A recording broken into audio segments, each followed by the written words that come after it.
Hey, welcome to another writing live stream. I'm Bryan Young, in case you wandered on here and didn't realize that it was me. Holy crap, I've got a bug on me. Um, so, I got lots of bugs and stuff on me. That's awesome. So, I had a couple of questions come in. Before we get to that, though, I just wanted to say last week I had a book come out. I The Best of Star Wars Insider Volume 2, which is available now. From You can get it on Amazon or wherever else.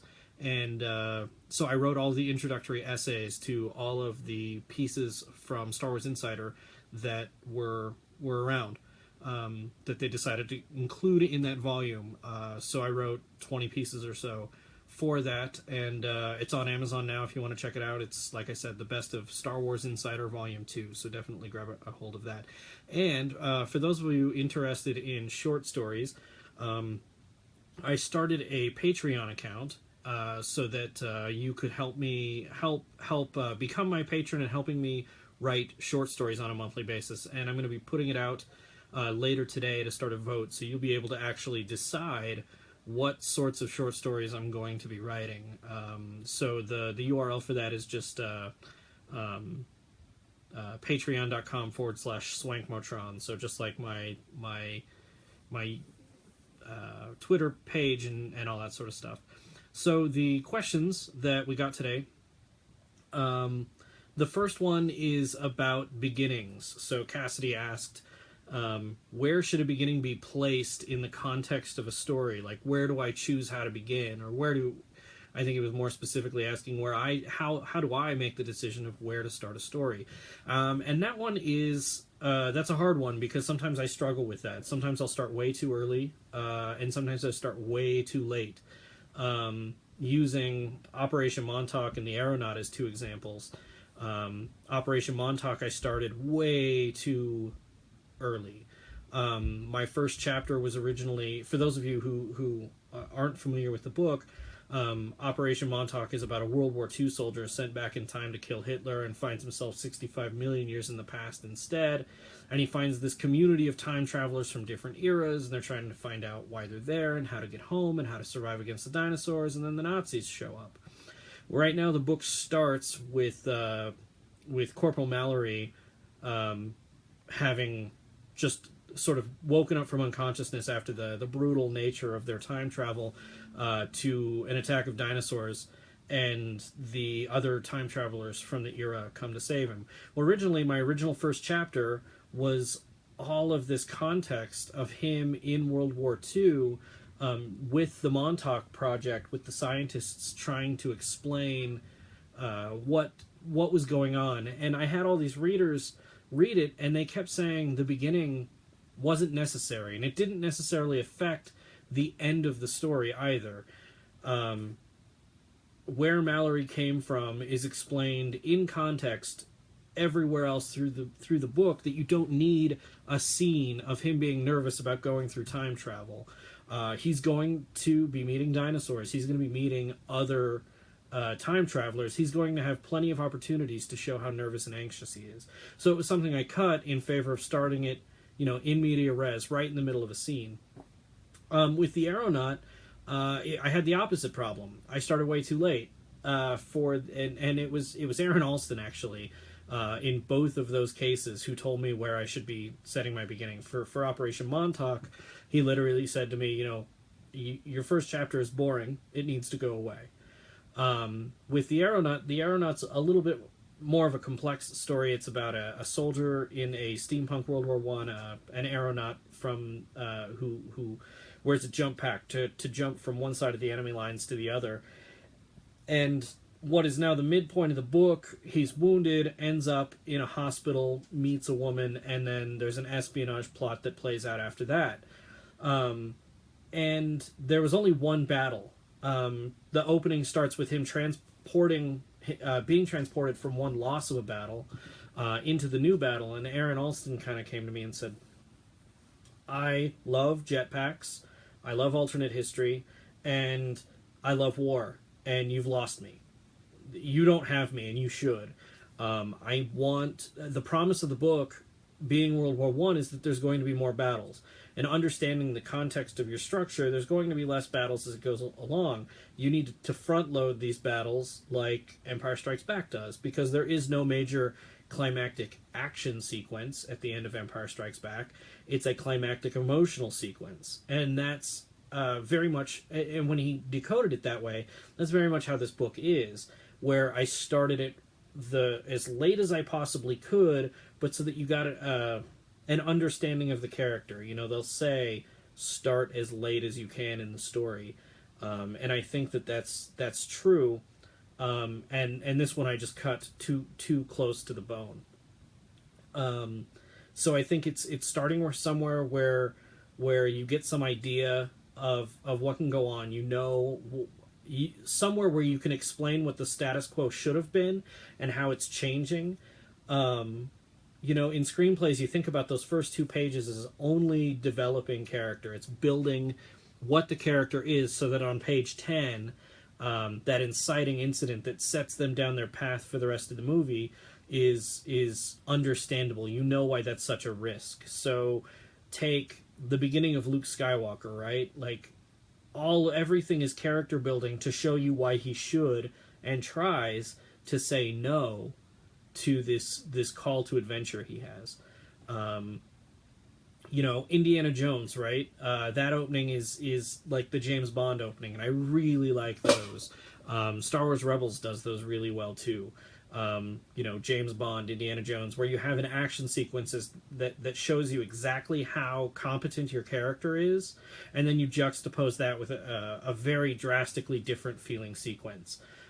So with Indiana Jones, it's quite a switch for him to be in Raiders of the Lost Ark, you know, roaming around with a whip in South America, leading a chase, you know, with the Jovitos behind him, and then cut to him teaching in a classroom like any normal teacher. It's a really odd juxtaposition, and the fact that those 2 scenes are there next to each other without actually drawing attention to the fact that they're juxtaposed together. That, you know, he doesn't stand up in front of the classroom and say, "You guys will not believe what I went through last week."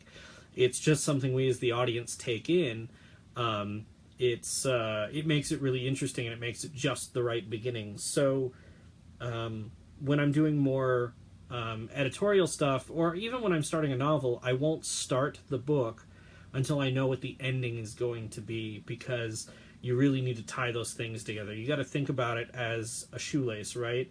When you're lacing your shoes for the first time, you have to take the beginning and the end on both sides and center it at the bottom, and then lace together on the way up, so that when you put a bow together at the top, you've got both ends. And that's really how a story works too. You need to make sure you're starting at the bottom and know equally, you know, which side is going to be which. So I'm not sure if that answers your question completely, Cassidy, but I'll be back next week to answer more if you want me to answer that. So Alan asks, did I remain on a linear path of the story after beginning, or did you write as the thoughts and stories came to you and then piece them together in the editing process? I'm a very linear writer. In my outlining process, I'll flit around. In my outlining process, I'll just write down bits of dialogue, scenes I want to have, ideas for scenes. Usually there's one piece of a scene that just really excites me and makes me want to write the book in the first place. And then once I have that outline and that idea, and knowing what the ending and the beginning are going to be, that's when I start writing, and then I follow linearly from then. Other books, like if you're following Stephen King's style, where you create a premise and a character, and then move forward just having them react logically moment to moment, that's when you're going to get, you're not going to be able to skip ahead or skip into the middle or wherever, because everything is a natural evolution based on the actions the character took previously.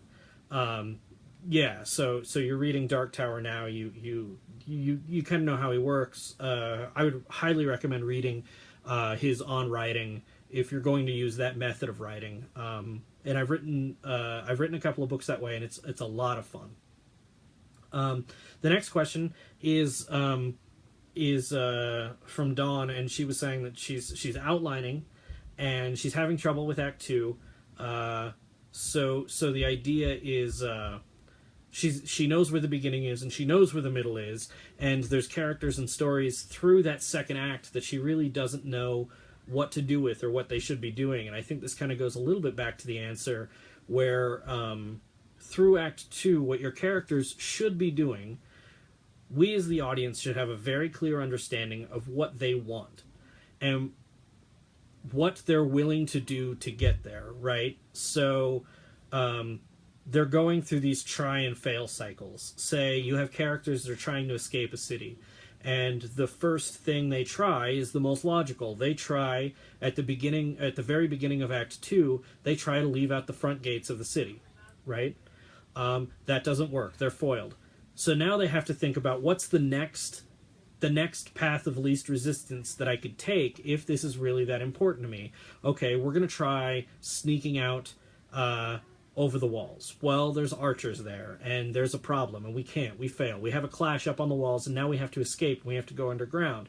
Well, the next try they take, maybe they're trying to go underground. They try to get out through the sewers. That's not the first place they're going to start because no one wants to go into the sewers and escape that way. So you have to create this increase, this escalation of what they're willing to try to do to accomplish their goal. And it's the end of Act 2 is going to be them trying their last desperate bid that may or may not fail to get what it is that they want.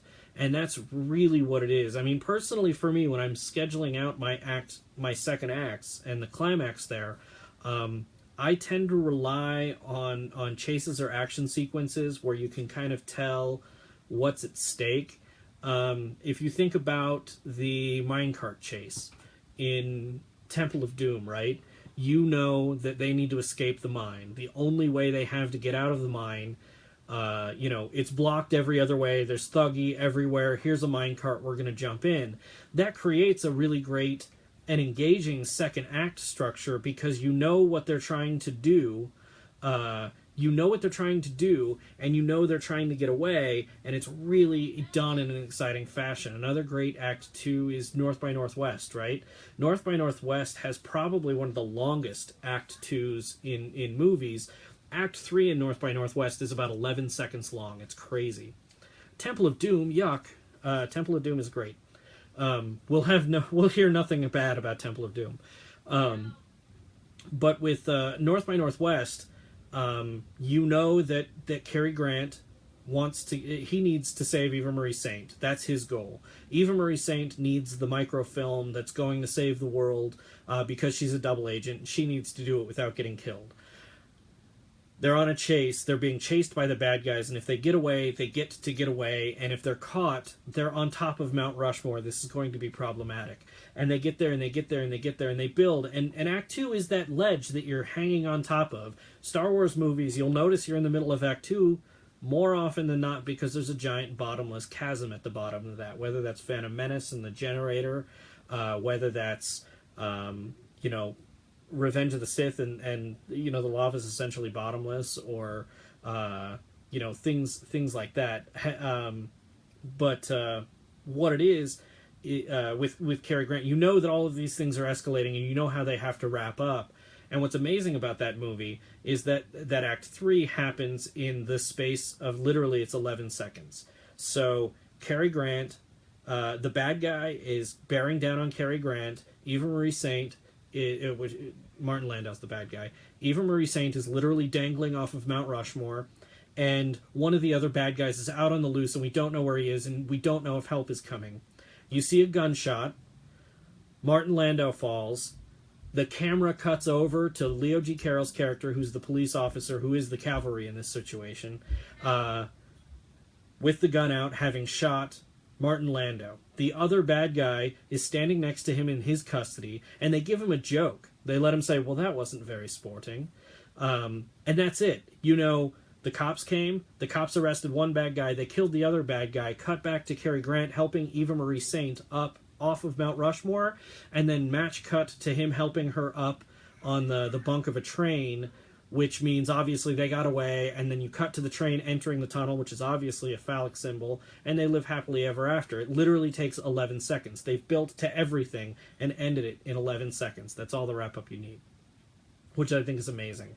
My favorite Act 2 in fiction other than Empire, that's a hard one. I really, really love... I love that when I think of, like, movies that are like Swiss watches, or books that are Swiss watches, I think in fiction I'd have to say maybe Graham Greene's The End of the Affair, where Act 1 is entirely in the Act 1 is entirely in the head of the main character, and through the course, the Act 1 turn is actually also a point of view shift because he acquires the journal of his ex-lover, and so Act 2 is told from her perspective as the main character is reading her journal, and so it's interspersed a little bit with his notations or ideas, and then Act 2 ends on such a heartbreak and then shifts into Act 3, and I think the end of the affair might be one of my favorites in film. It might be Return of the Jedi, right? I think Return of the Jedi is better than Empire anyway. And when you think about the Act 2 of Empire, it's good, but there's something more satisfying about that final confrontation between Luke and Vader. And then the last question here, have I ever purposely used the hero's journey as a story model? And I think this is an important question. I'm glad you asked it, because I think the hero's journey, people use it as a map, where it should be more of they use it more of as a checklist, where you say, this is what the hero's journey is, and here's all the beats I need to hit, because George Lucas hit so many of them so capably that we tend to use it as a checklist rather than a menu, where you need to say, not every hero's journey needs to go through the refusal to the call to adventure. You might have an eager person who wants to get out. Does Harry Potter really refuse his hero's journey? Insofar as taking his first step to go to wizard school, he doesn't. I mean, his family might want him to, and he might be resistant to the idea that he might be a wizard, but he doesn't do anything but step headlong into that world. Granted, skeptically at first, but he does get in there. And I could be remembering that wrong, and I'm probably going to hear about it from somebody. Or Indiana Jones doesn't refuse his call to adventure because, adventure has a name, and it is Indiana Jones. And it's not like in Raiders of the Lost Ark, when the government comes and says, we want you to go find the Ark of the Covenant, he has to pull strings in order to go on that journey. And he does go on a journey. He goes on a journey in Temple of Doom as well. And I think his hero's journey is actually bigger in Temple of Doom than it is in Raiders of the Lost Ark. In Raiders of the Lost Ark, he's dealing with that duality between himself and Belloc, and what he's willing to do and how important artifacts might be more than people. And Belloc definitely thinks that artifacts are more important than people. And Indy's just sort of skating that line. But in Temple of Doom, he's seeking fortune and glory, and he has to come to the idea that he needs to be a hero and give the Shankara stones back to the people there, in a way that gives him a much bigger hero's journey, because, through the movie, you think he is searching for fortune and glory, and that's why we see that dark side of him when the Thuggee give him that blood. So I think the hero's journey is useful as a reference, but I wouldn't use it as that checklist, because otherwise it's going to feel like a carbon copy of Star Wars or Lord of the Rings, and you don't want to do that. You want to find ways to remix it. You want to find ways to bring different elements that they didn't get in. You want to find ways to eliminate elements that don't make sense for your story, in really interesting ways. So yeah, just use it as a guide, as guidelines of things that can work in your story, but I wouldn't say create checkboxes and say refusal to adventure, all the way down the line. I mean, act structure works in that way, where your hero goes on their adventure and they come to their lowest point and learn something about themselves to overcome their weaknesses. So that story is universal, and I find every story I work kind of follows that pattern, but that's good characterization, and it doesn't necessarily have to do with the hero's journey. So we've had some really good questions in here, and I will remind everyone again to check out my books on Amazon, especially that the Best of Star Wars Insider Volume 2, which just came out this week. And please do go check out my Patreon, and even if you kick in just $1 for a short story, every time a short story comes out, I'm going to be doing about one a month. You'll be able to vote on what that next short story is going to be, and I think it's if you kick in 5, it'll come with an essay about the wheres and whys I decided to write these short stories. So that's something really exciting, and I'll that link again is just patreon.com/swankmatron. So that URL again is just patreon.com/swankmatron. So thank you all for being here and listening to me gab about writing and letting me answer your questions and pretending I'm some sort of authority. Keep writing, and we'll see you guys next week. Guys in a gender neutral sense. Not actually that you're all dudes, although you might well be. I don't know. I can't see who's all on here. Anyway, keep writing.